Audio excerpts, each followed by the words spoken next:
नमस्कार दोस्तों, मैं पंकज पांडे एक बार अपने चैनल ज्योतिष जीवन का सार में आप सब लोगों का फिर से बहुत बहुत स्वागत करता हूं। दोस्तों, कालसर्प दोष या योग जैसे आप सभी लोग जानते हैं और काफ़ी डर कालसर्प दोष का हम लोगों को दिखाया गया है। ऐसा नहीं है दोस्तों, कालसर्प दोष अच्छा भी होता है और कहीं कहीं पे काफ़ी नुकसानदायक भी होता है। सबसे पहले जानते हैं कि कालसर्प दोष क्या होता है। अगर सातों के सातों ग्रह राहु और केतु के मध्य या बीच में आ जाए तो उसको हम कालसर्प दोष कहते हैं। जैसे कि सूर्य देव यहां पे आ जाए, चंद्रदेव, मंगल देव, बुध देव, बृहस्पति देव, शुक्र देव और शनि देव। अगर ये सातों के सातों ग्रह राहु और केतु के मध्य में आते हैं तभी हम किसी कुंडली में कह सकते हैं कि कालसर्प दोष है। अगर एक भी ग्रह केतु के साथ या राहु के साथ आ जाता है तो फिर कालसर्प दोष नहीं होता है, या अष्टम, नवम, दसम भाव किसी और भाव में आ जाता है, यानी कि इनसे बाहर आ जाते हैं, तो फिर हम उसे कालसर्प दोष नहीं कहेंगे। कुछ लोग आंशिक कालसर्प दोष कहते हैं, ऐसा कुछ नहीं होता है। सबसे पहले तो आपको मैंने बता दिया है कि राहु और केतु के मध्य में जब सारे ग्रह आ जाते हैं, बाकी सातों ग्रह आ जाते हैं, तब कालसर्प दोष होता है। अब कालसर्प दोष के लक्षण क्या क्या है, कैसे जाने कि आपकी कुंडली में कालसर्प दोष है। एक तो मैंने आपको बता दिया है, दूसरा कुछ प्रॉब्लम्स होती हैं, जैसे कि आपका व्यवसाय में बार बार हानि होना, आपको प्रॉब्लम्स आना, आप काम ठीक तरीके से नहीं कर पाते हो, आपको आपकी मेहनत का पूर्ण फल नहीं मिल रहा है, अकारण ही आपके बॉस और लोग आपके ऊपर आक्षेप लगाते हैं, कलंकित करते हैं, आपकी माता का स्वास्थ्य बहुत ज़्यादा खराब रहता है, संतान उत्पत्ति में दिक्कतें आती हैं, या ये बोले कि संतान पैदा ही नहीं होती, या विवाह आपका बहुत विलंब से होता है या होता ही नहीं है, और अगर हो भी गया तो पति पत्नी में बहुत ज़्यादा अनबन रहती है, तलाक तक हो जाता है, आपका स्वास्थ्य खराब रहता है, आपको अचानक आपके दुर्घटना होनी शुरू हो जाती है, आपको चोट लगती है, आप बार बार चोट खाते हैं, दुर्घटनाग्रस्त होते हैं,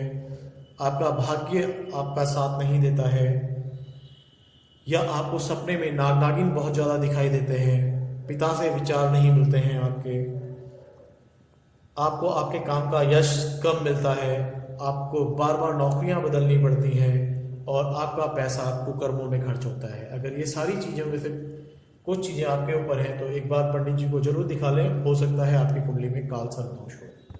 अब मैं आपको बताता हूँ कि कालसर्प दोष 12 प्रकार के होते हैं। बहुत कम लोगों को पता है कि कालसर्प दोष 12 प्रकार के होते हैं। पहला प्रकार, जब राहु प्रथम भाव में हो और केतु 7वें भाव में हो तो इस कालसर्प दोष को कहते हैं हम अनंत कालसर्प दोष। यह एक घातक कालसर्प दोष है। इसमें आपको काफ़ी दिक्कतें आ सकती हैं और यह हो सकता है कि आपका मस्तिष्क सही तरीके से काम ना करे, आपका व्यक्तिगत जीवन अच्छी तरीके से ना रहे।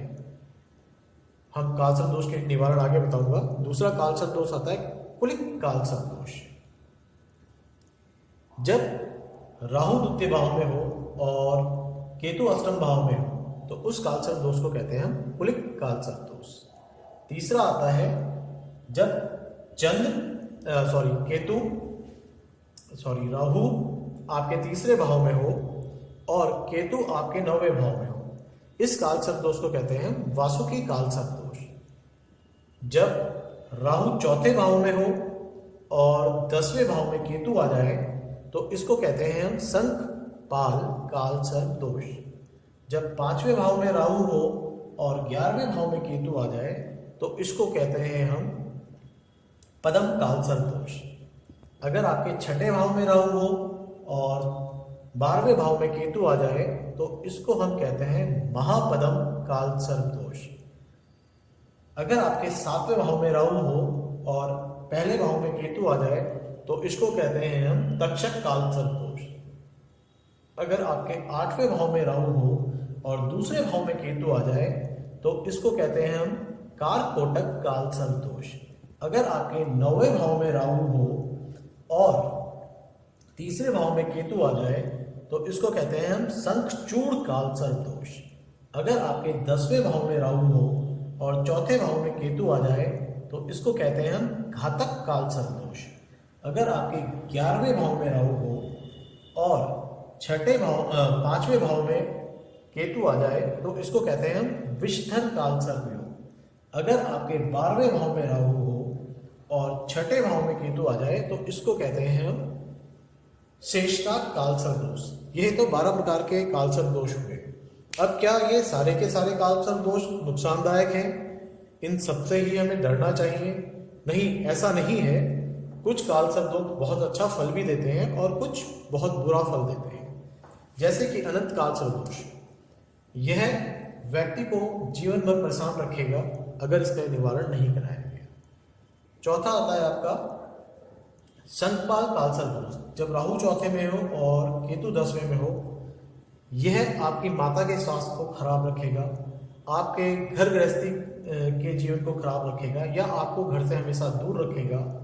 यह शंखपाल कालसर्प दोष दर्शाता है। अब 7वां, अगर 7वें भाव में राहु है और पहले भाव में केतु है तो आपका तक्षक कालसर्प दोष होता है। यह आपके फैमिली लाइफ को, यानी कि आपके विवाहित जीवन को कभी भी सुखी नहीं रहने देगा, या आपका विवाह देर से होगा या होगा ही नहीं, और हुआ तो तलाक होने के बहुत ज़्यादा चांसेस हैं। और एक आता है 10वां, यह है घातक कालसर्प दोष।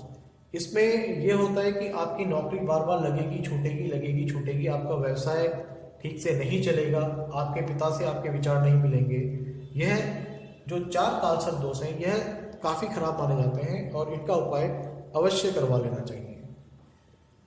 उपाय क्या है, अब मैं आपको इसके, क्योंकि प्रॉब्लम तो है ही, कालसर्प दोष अगर कुंडली में है तो आपके जीवन में कठिनाई और कष्ट तो लगातार आते ही रहेंगे, तो इसका निवारण करवा लेना चाहिए।